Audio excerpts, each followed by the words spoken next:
Thank you for the introduction and for sharing today with me.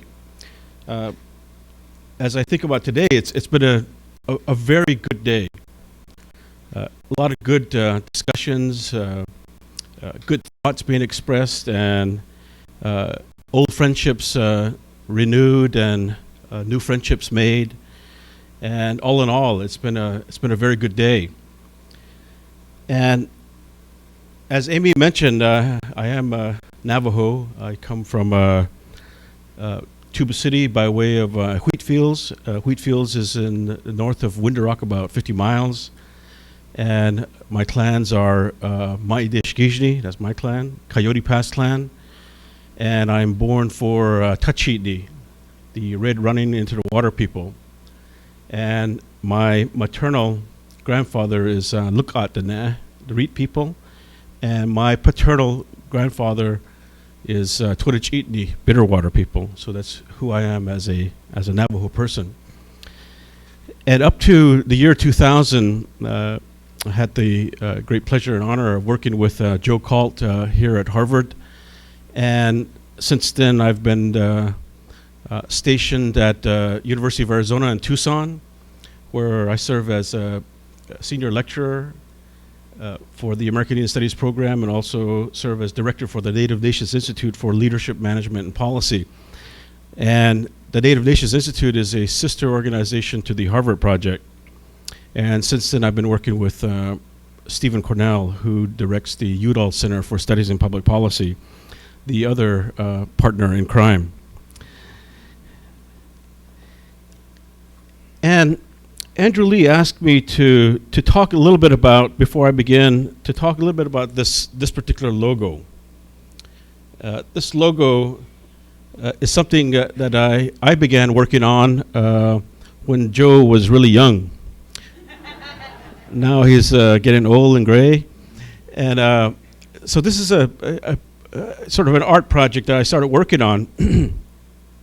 And when I finally came up with the design, a good friend, John Thurner, got together with me, and he has the talent of working computers and, the Mac program and all that, and he basically perfected this design.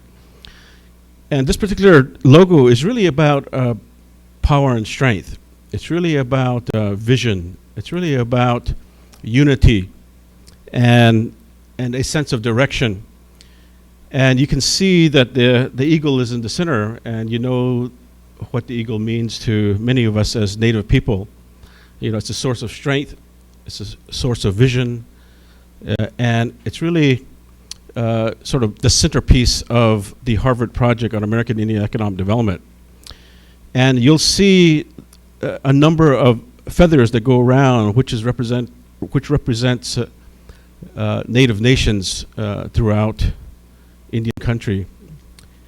And around that, you'll see a hoop, and that hoop signifies unity and togetherness.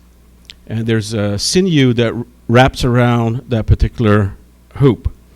And sinew is really, I believe, represents sovereignty. It really represents this sense of strength. The old ones would say that we should be like deer hide, fine deer hide. And that particular deer hide can be used for bows and arrows. And it's very, very strong, yet at the same time it's flexible and it's soft and can be tender. And so it really has these elements of both sort of strength, protection, yet at the same time one of tenderness and softness and flexibility. So that particular sinew wraps around that hoop and really signifies togetherness, strength, sovereignty, and that makes up this particular emblem. And obviously the four eagle feathers represents the four directions, the four winds.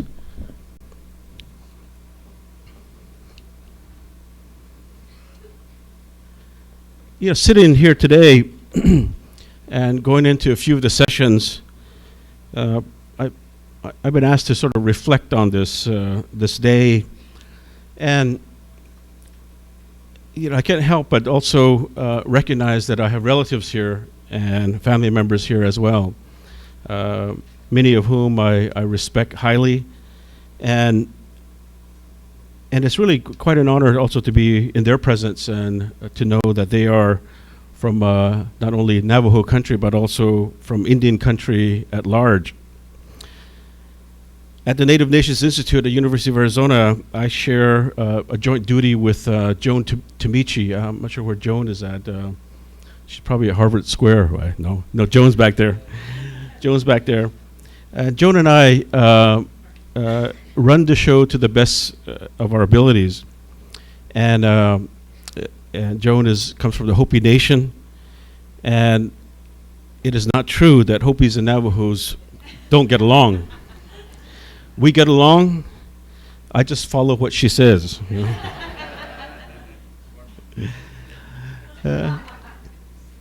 Not too long ago, we were being controlled by the federal government, and Anthony Pico talks a bit about this. And we were being controlled by the federal government through the Bureau of Indian Affairs. State governments and other entities also controlled us to a large extent. We were dictated to about how to govern and how to run programs and how to live. In our travels, Joe Colt, Steve Cornell, and I, we ran across a tribal chairman at one point in time that said, I remember when, as a tribal chairman, before we could even make a decision, I had to lean over to the BIA superintendent right next to me, get his permission before the council could vote. Clearly, somebody else was in power, not our own leaders. And this was occurring only a few years ago. It's not like it occurred decades and decades and decades ago. It just occurred recently. Then things began to change at the urging, sometimes strongly, by the National Congress of American Indians, by the American Indian Movement, by the National Indian Youth Council, and many other organizations and strong leaders throughout Indian country. And this really occurred on the heels of the civil rights movement. Movements that also included the Brown Berets and the Black Panthers and others. This was a time of change in the United States, socially. And music began to change.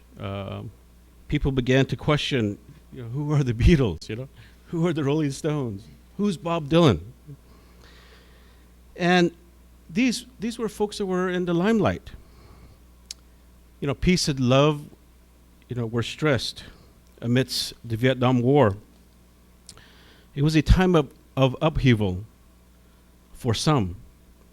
It was a time of needed change for others.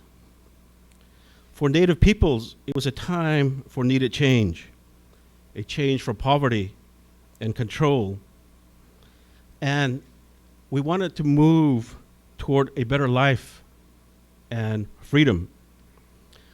And this same tribal chairman told us a short time later, I found a bit of strength.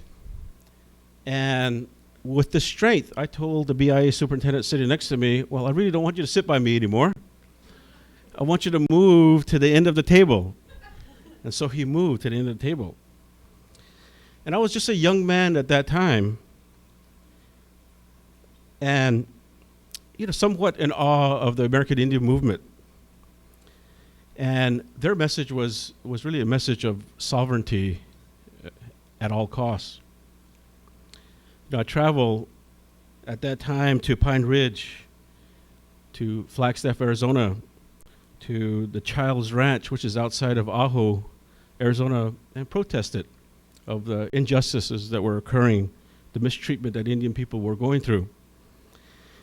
And these events were all part of events like the BIA takeover in Washington, D.C., Wounded Knee 2, the burning of the Custer Courthouse, and the taking over of the Richardson Trading Post in Gallup, New Mexico, and many other events like that.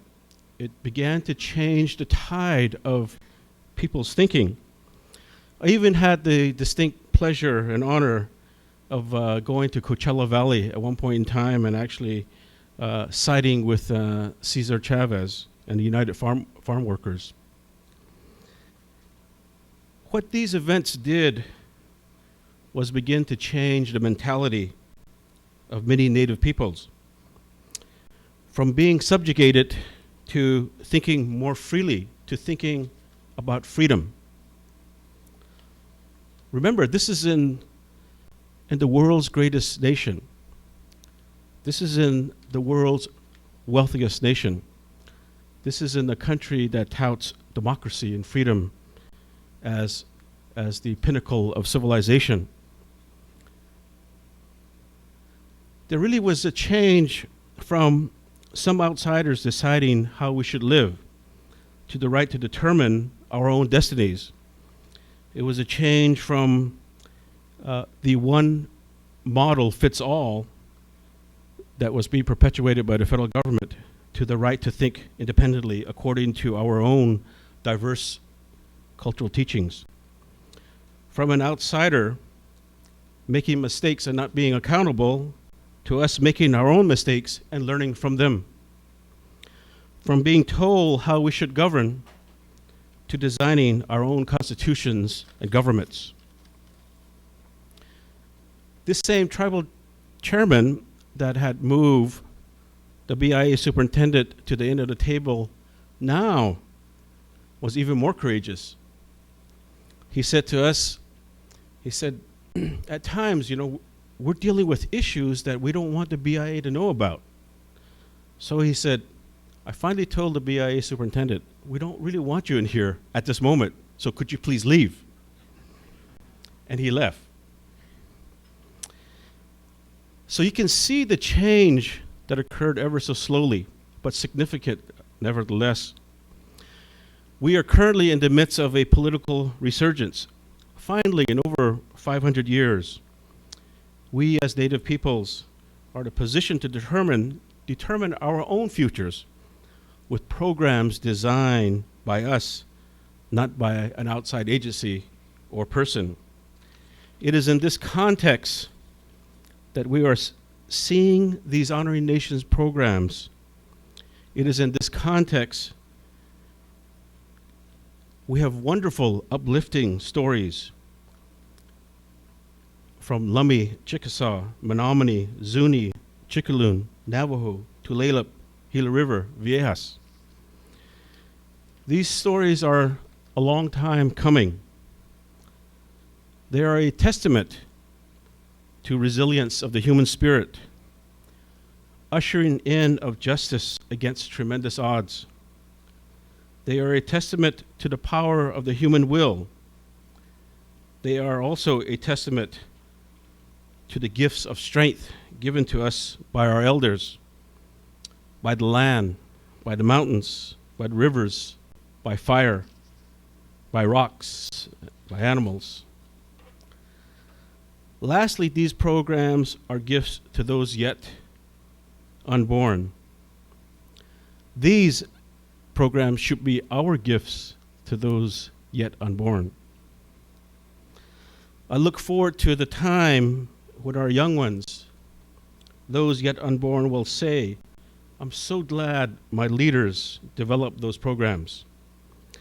My life is richer because of their wise decisions and sound management. I do, however, offer one word of caution. We should not become complacent with our successes. Vigilance is key because our sovereignty is neither secure nor absolute.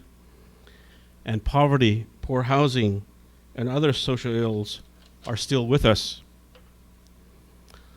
So the fight continues through assertion of sovereignty, with the building of culturally appropriate, capable institutions of self-governance, and with good leadership. May we all continue to remain strong and creative. May we continue to be vigilant in the things that we do. Thank you.